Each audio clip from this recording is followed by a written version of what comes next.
Everyone thought I was crazy when I said that I was going to bring a doula into my C-section. I decided to bring a doula into my C-section because I'm single. So, single mother having a baby.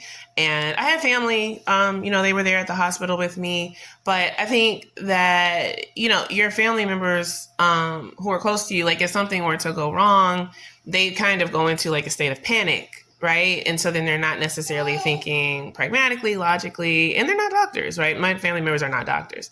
Could be different if you have, medical family. But I wanted, someone in the room with me who was going to be able to, stay calm, keep their head, keep an eye on what's happening with the baby as well as keep an eye on what's happening with me. And if everything's going smoothly, take great pictures. And that's what my doula ended up doing.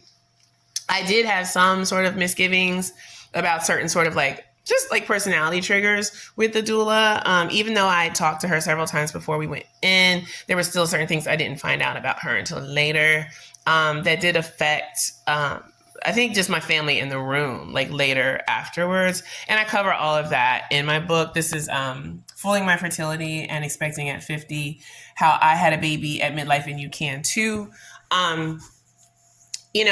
My doctor was kind of confused about why I was going to have a doula. And, I had a budget for it. I didn't want to spend several $1,000s to do it. So I was able to do it affordably.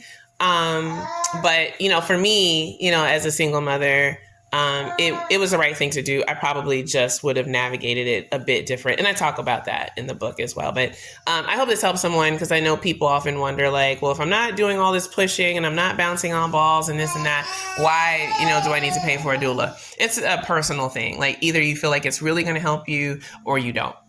Hope this helps someone.